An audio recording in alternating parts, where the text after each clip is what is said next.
Racist woman insults black soldier on plane. Next day, she sees news and realizes she made a mistake. On a flight bound for Texas, a wealthy woman felt entitled to unleash her ignorance on a quiet black soldier. Little did she know, this wasn't just any soldier, and by the next morning, her smug attitude would backfire in a way she never saw coming. It all began as passengers settled into their seats on a packed flight bound for Texas. Among them was a middle-aged, wealthy-looking woman adorned in flashy designer clothes and jewelry. She exuded confidence, perhaps even arrogance, as she approached her assigned seat. To her dismay, it was a middle seat, wedged between a window seat occupied by a young mother and an aisle seat taken by a tall, broad-shouldered black soldier dressed in uniform. Her dissatisfaction was instant and loud. She glanced at the soldier, her nose wrinkling in distaste. "You've got to be kidding me," she muttered, dropping her designer bag onto the seat as if it were contaminated. The soldier, who had been quietly reading, glanced up briefly but said nothing. Instead, he politely shifted his legs to give her space to settle in. The tension began brewing even before the plane took off. As the woman adjusted her seatbelt, she muttered, just loud enough for the soldier to hear, "Don't you think someone like me should have a better seat? I mean, this isn't exactly first class." The soldier didn't respond, keeping his gaze fixed on his book, but the woman wasn't finished.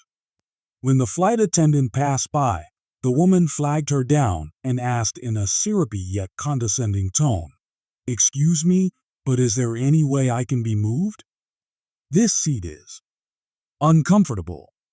I'm not sure I should have to sit here." She shot a sideways glance at the soldier, making her intentions clear. The flight attendant politely informed her that the flight was full and no changes could be made. The woman sighed dramatically, leaning back into her seat as though the situation were intolerable. As the flight progressed, her comments became increasingly targeted.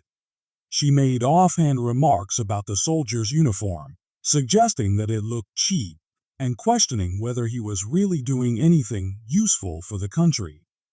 "I bet the only reason you're in the military is for the benefits," she sneered.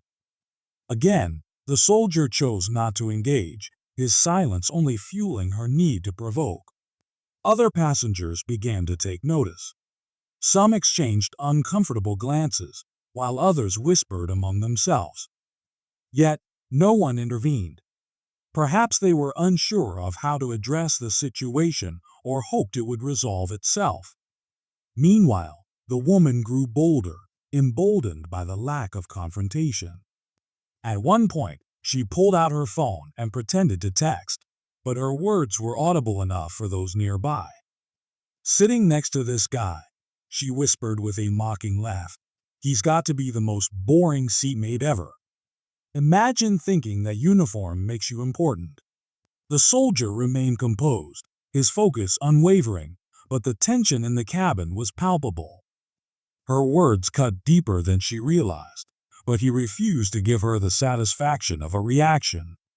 His silence was a testament to his discipline, though it was clear he was absorbing every insult. The woman's behavior extended beyond insults. When the flight attendants came around with refreshments, she loudly expressed her dissatisfaction with the options, adding that someone in uniform should be used to things like this. Her voice was dripping with sarcasm, drawing nervous chuckles from a few passengers, but glares from others who had grown tired of her antics. As the flight continued, it became clear that this wasn't just about a seat or a bad mood. The woman's comments reflected something deeper, a prejudice rooted in entitlement and ignorance. She saw herself as superior, not just socially or economically, but inherently. Her disdain for the soldier was more than personal, it was symbolic, a reflection of the biases that people like her carry and project onto others. By the time the plane neared its destination, the atmosphere was thick with discomfort. The woman seemed pleased with herself, having monopolized the attention of those around her.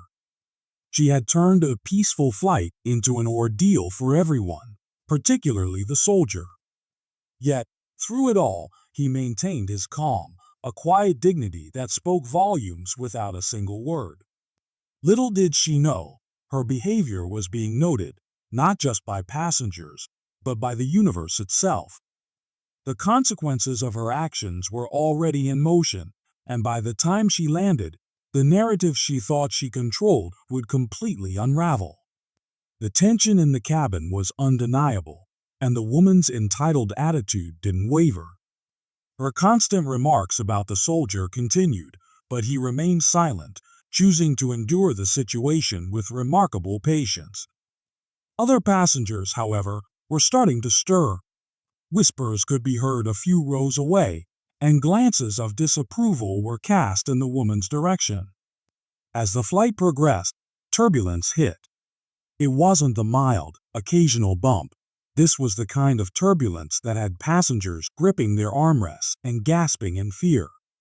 The flight attendants hurried to their seats, and the pilot's voice came over the intercom, instructing everyone to remain seated and buckle up. The woman, who had been so vocal and brash moments before, suddenly looked uneasy. She gripped the armrest tightly, her bravado melting away. Meanwhile, the soldier, calm and composed, took it upon himself to reassure the passengers around him. "It's going to be okay," he said in a steady voice to a young mother clutching her crying toddler. "This is normal, and it'll pass soon." His soothing demeanor seemed to spread. People who had been on edge started to relax, taking deep breaths as he continued to provide reassurance. The woman, now visibly shaken, looked at him but said nothing. It was as though the reality of the situation had silenced her, even if just momentarily. When the turbulence eased, the passengers collectively exhaled in relief. The soldier stood up to assist a nearby elderly passenger who had spilled water during the commotion. He moved with a natural sense of duty, helping without hesitation, while the woman awkwardly fidgeted in her seat, avoiding eye contact with him. As the flight attendants resumed their service, one of them approached the soldier to thank him. "You really help calm everyone down," she said. "It's not every day we have someone who can handle these situations so well."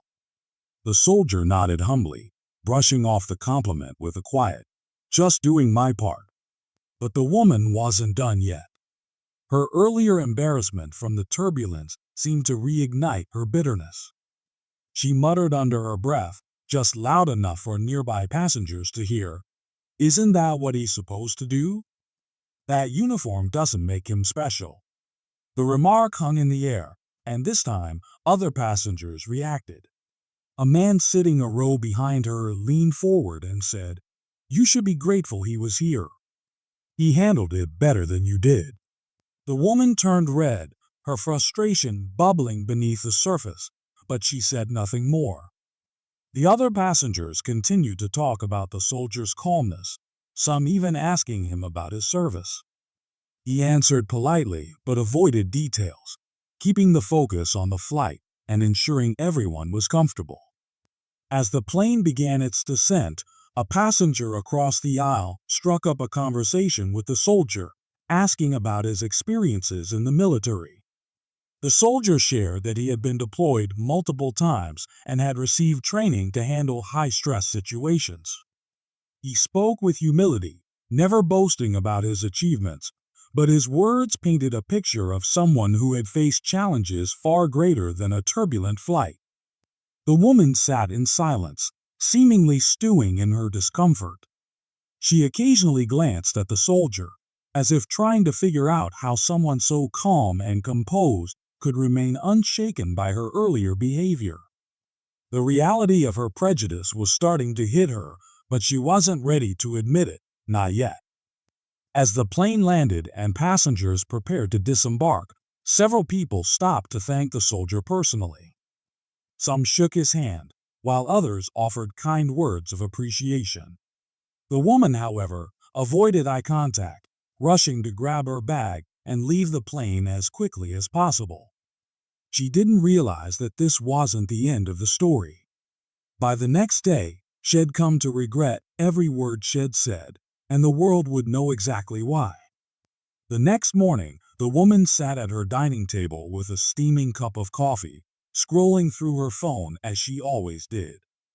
The flight from the previous evening was a distant memory, and she didn't give it much thought until a news alert popped up on her screen. The headline read, "Hero Soldier Praised for Leadership and Bravery During Turbulent Flight." Her heart sank. She tapped on the article, her curiosity overriding her discomfort. The news outlet detailed how a soldier aboard a commercial flight had calmly reassured passengers and assisted the elderly during a particularly rough stretch of turbulence. Passengers had taken to social media to share their admiration for him, with many describing his actions as heroic. Accompanying the article was a picture, his picture. It was the same man she had insulted and belittled for hours on the plane. She froze, her coffee growing cold in her hands. This couldn't be real, she thought. How could the same person she had dismissed so cruelly be the center of such widespread praise? As she continued reading, her unease grew. The article didn't just stop at his actions on the flight. It detailed his military record. This man wasn't just a soldier, he was a decorated officer with multiple commendations for bravery. He had saved lives in combat zones, led high-stakes rescue missions, and had been recognized as a role model for his community. The woman's face turned pale. Her mind raced back to the flight, the way she had mocked his uniform, questioned his intentions, and dismissed his worth.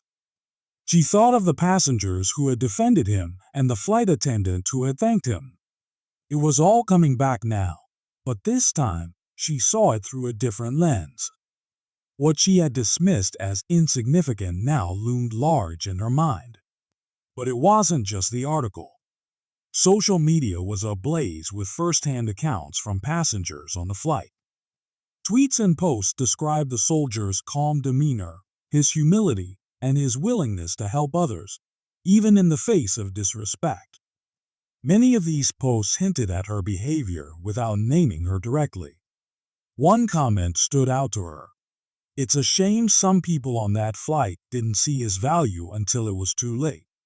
Another read, "Heroes like him deserve respect, not insults." As she scrolled, she noticed that some passengers had tagged the airline, calling on them to honor the soldier for his actions. Others shared videos taken during the turbulence, where his voice could be heard reassuring a frightened child. She suddenly realized that her behavior wasn't as private as she had assumed. While no one had explicitly called her out, it was clear that her actions hadn't gone unnoticed. In a panic, she opened her messages, hoping no one had recognized her. But it was too late. One of her acquaintances had sent her the article with a short message. "This is the guy from your flight, right?" "You were sitting next to him." She didn't respond. Her fingers trembled as she set the phone down, her appetite gone. For the rest of the day, she couldn't escape the weight of her actions. The story was everywhere, on the news, on social media, even in conversations among friends and coworkers. People were celebrating the soldier's heroism, and she couldn't help but feel the sting of her own ignorance. She had spent the entire flight trying to diminish him, only to find out that he was someone extraordinary. The climax of her realization came that evening when a major news network aired an exclusive interview with the soldier.